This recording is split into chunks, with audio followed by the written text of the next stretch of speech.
Segundo o Ministério da Saúde, a cardiopatia congênita, a má formação do coração, é a terceira maior causa de mortalidade neonatal no país. Por ano, cerca de 29 mil crianças nascem com a doença. A estimativa é que 80% delas precisam ser operadas. Bom, para conhecer um pouco mais sobre essa doença que afeta os bebês, nós recebemos hoje o cardiologista Dr. Carlos Augusto Cardoso Pedra, que é médico da Sociedade de Cardiologia do Estado de São Paulo. Tudo bem, doutor? Obrigado, Felipe, pela oportunidade. É um prazer estar aqui, pegando o gancho do dia 12, que foi o dia dos namorados, mas também é conhecido como o dia da conscientização da cardiopatia congênita. Acho que essa época vem a calhar. Tá certo, e nós que agradecemos a presença do senhor. Explica pra gente, então, pra gente começar, que doença é essa, cardiopatia congênita? Que fatores influenciam para essa má formação do coração? A cardiopatia congênita é uma doença na qual há uma má formação das estruturas cardíacas, né? Então, o coração é formado por músculo, mas tem paredes, tem válvulas, tem sistema elétrico, tem a posição. Então, qualquer falha no desenvolvimento dessas estruturas durante o período pré-natal, ou seja, quando o neném ainda está na barriga da mãe, pode resultar nessas malformações caracterizadas às vezes por vasos que estejam trocados, por vasos que estejam apertados, obstruídos, por válvulas que não funcionam bem, vazam, enfim, existe uma série de cardiopatias congênitas, né? É a causa mais frequente de malformação congênita. Você pode ter malformação em sistema nervoso central, ou dos rins, ou sistema gastrointestinal, mas a cardiopatia congênita é a que predomina. Normalmente não existe uma causa, habitualmente não existe uma causa para isso. São casos ocasionais, seria, vamos dizer, a má sorte. É uma falha naquela formação embriológica que acabou resultando na má formação.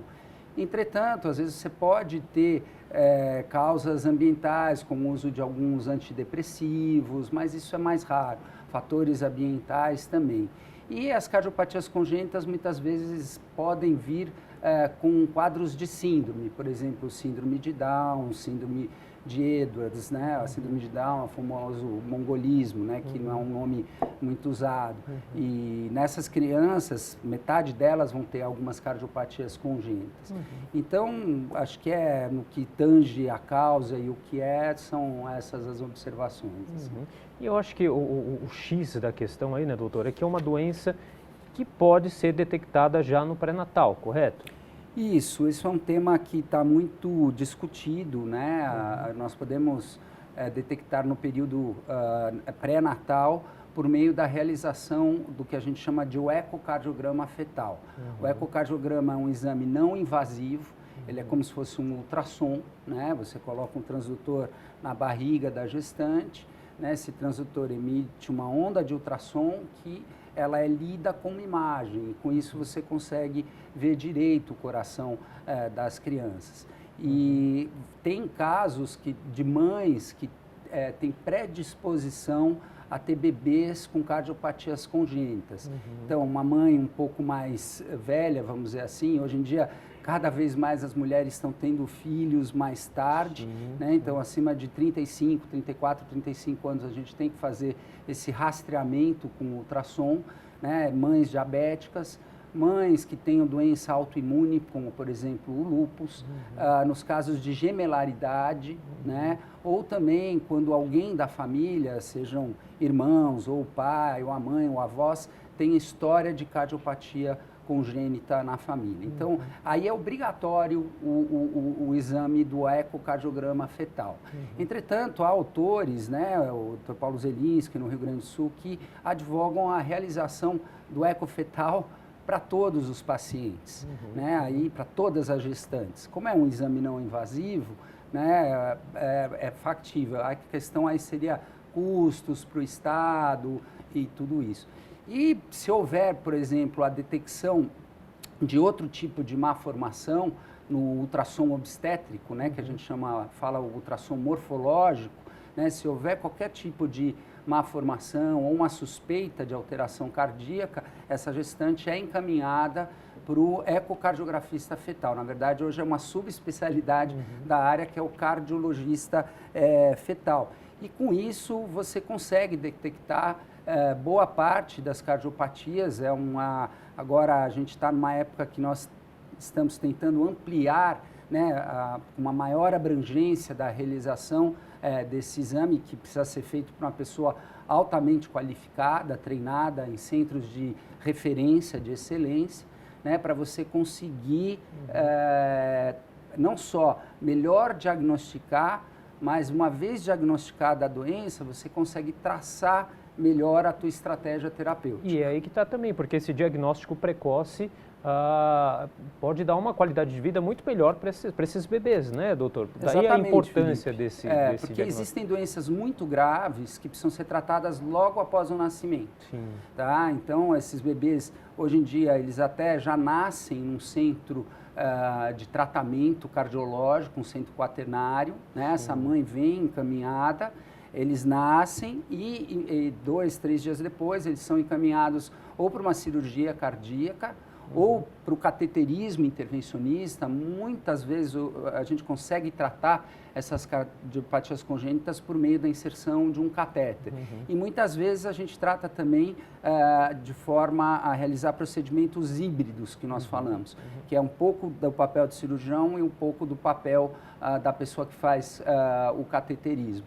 Agora, a grande maioria dos pacientes que nascem com cardiopatia podem ser tratados ou por cirurgia ou por cateterismo de forma mais eletiva, a grande maioria dentro dos 2 primeiros anos de vida. Mas eu queria entrar numa questão, porque infelizmente eu acho que não é, a nossa realidade não é essa, né? A estimativa é de que menos de 50% das cardiopatias congênitas sejam diagnosticadas aí no pré ou logo no pós-natal imediato, né, doutor? Essa informação está correta. Claro, em lugares, normalmente centros maiores, né, como aqui em São Paulo, outras capitais, você tem um sistema de saúde que você consegue diagnosticar melhor esses pacientes, ainda intraútero, né? Existem, óbvio, diversos Brasis no Brasil, né? Então, também daí a importância, eventualmente, de você não ter todo esse sistema azeitado, otimizado, você fazer o teste do coraçãozinho, né, que hoje é obrigatório. Então, depois que a criança nasce, nós aguardamos 24, 48 horas e colocamos um transdutor, né, que é um exame não invasivo, que dá uma estimativa do índice de oxigenação da criança, né? Então, nós todos aqui temos o que a gente chama de saturação, que é detectada por esse transdutor. A saturação de oxigênio normal é 94%, 96%.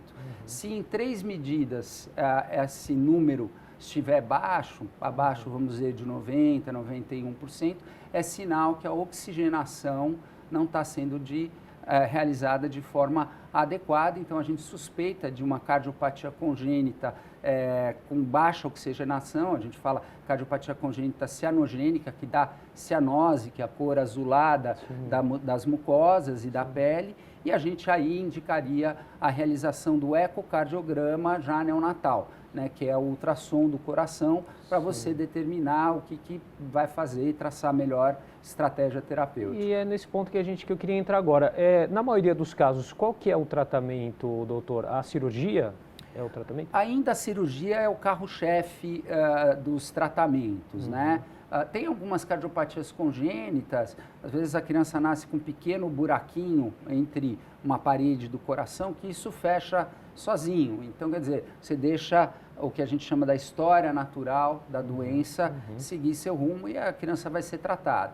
Entretanto, no cerne aí de todas as opções terapêuticas ainda se encontra a cirurgia, né, que o cirurgião tem que abrir o tórax, o sangue é desviado para uma máquina de coração, pulmão, a gente chama circulação extracorpórea.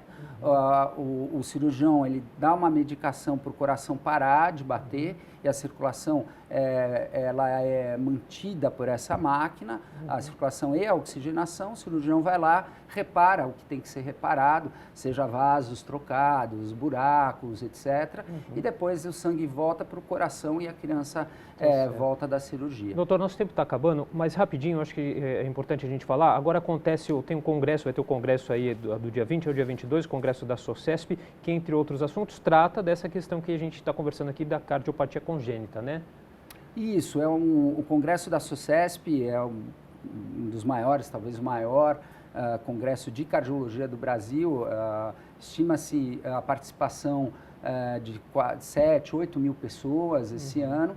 E no congresso a gente vai abordar vários tópicos, entre eles a cardiopatia congênita.